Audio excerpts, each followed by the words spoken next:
full VAT on new mobile homes. Instead, from next year, they'll be taxed at 5%.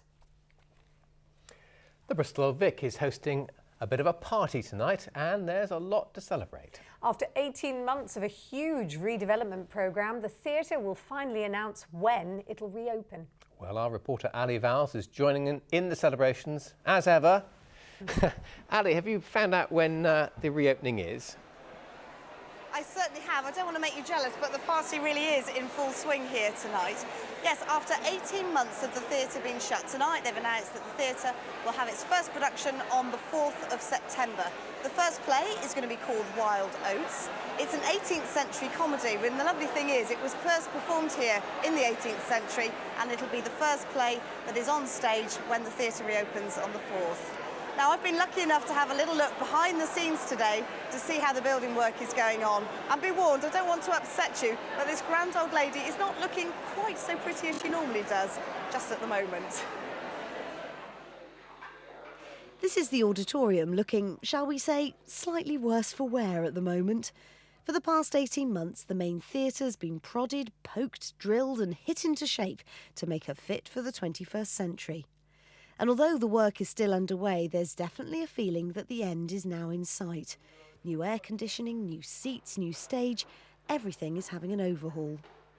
And it's not just front of house that's feeling the pain. Backstage, the old girl's been stripped right back to its bare walls to put in the latest technology.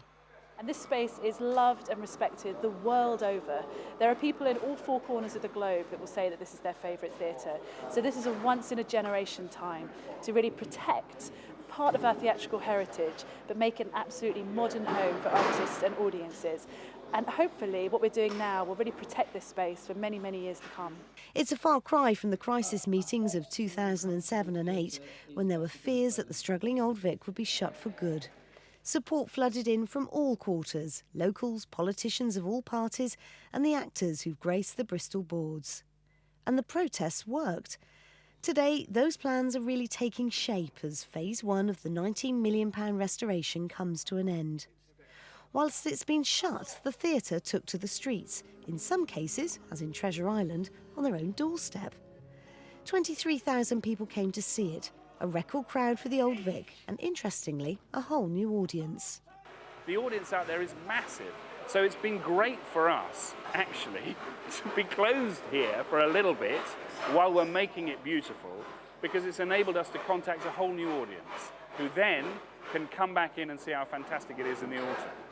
There's no doubt there's a lot to be done before curtain up in September, but everyone's thrilled that Bristol's grand old lady is coming back the same and yet transformed. It's been absolutely fascinating looking at how everything is changing. Fingers crossed it'll all get done in time. July is when the seats are going in. The new programme starts in September, and that's all been released for the autumn. Now the next phase, which is going to look at places like this, the foyer areas, the bars, the next phase of restoration will begin next year and will eventually all be finished by 2016 in time to celebrate the theatre's 250th birthday. Don't worry, the theatre will not be closing again once it reopens in September. But until then, I think it was the promise of a free first drink that's got everyone here tonight, and I think I might just go and join in. Back to you. Make sure it's only one, Ali. And you could bring us back a sausage roll as well. Now, we've been getting a preview today of what's to come for this year's Royal International Air Tattoo in Gloucestershire.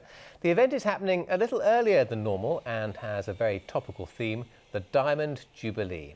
Some of the highlights will include the RAF's premier parachute display team and the Falcons dropping into Fairford with a special flag. We've got